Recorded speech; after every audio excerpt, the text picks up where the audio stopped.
Alors, Mathieu Jabot, donc j'ai travaillé pendant 6 années dans le marketing sportif. J'étais chargé de communication à la Fédération française de judo. J'ai eu la chance de travailler sur des événements assez prestigieux, les Jeux olympiques de Pékin, de Londres, un championnat du monde organisé en France en 2011.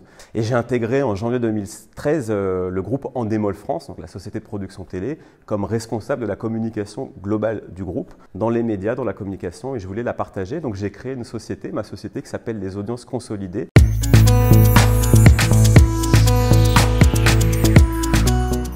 Moi, j'aime transmettre, j'aime partager toute ma vie. J'ai un parcours qui est assez alambiqué. Je me suis nourri des expériences des gens, soit des gens qui venaient partager, ou je suis allé prendre directement l'expérience. Donc moi, c'est ça, c'est un partage d'expériences, de connaissances et de bienveillance.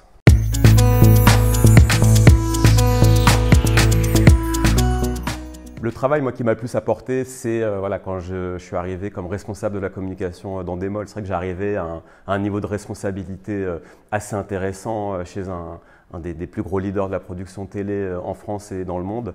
Et évidemment, voilà, j'ai su me créer un réseau. Oui, c'est évidemment ce qui m'a le plus apporté. Ouais.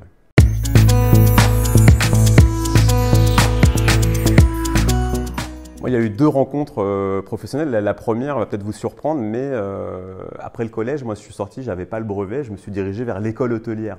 Donc j'ai un parcours qui est assez alambiqué, mais voilà, c'est un de mes profs de l'école hôtelière qui était aussi atypique, quelqu'un très porté sur l'humain, qui était complètement avec les autres, mais qui a su m'apprivoiser, me faire confiance.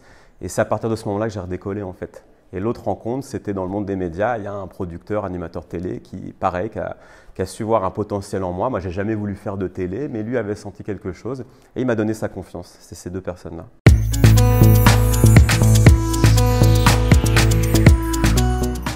Moi, le manager vraiment que j'aime suivre, c'est Thierry Marx. C'est un grand chef cuisinier. On a comment expliquer ça ? On a des univers assez proches, même si lui, il a été dans l'excellence à chaque fois. C'est un grand chef cuisinier, j'ai fait l'école hôtelière, il est ceinture noire de judo, moi aussi. J'aime sa façon d'être, de transmettre, c'est un compétiteur, il se remet en question, il fait beaucoup de choses pour les jeunes dans le social. C'est quelqu'un que j'admire beaucoup, j'aime sa façon de manager tout ça.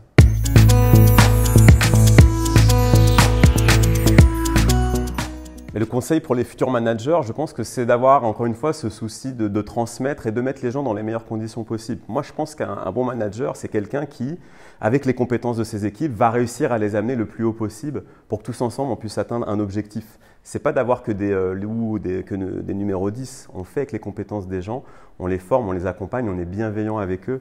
Et c'est ça. Et je pense qu'un manager doit être déterminé aussi toujours. C'est lui qui doit donner le rythme. Je pense qu'une société, elle est à l'image de son chef, de ses managers.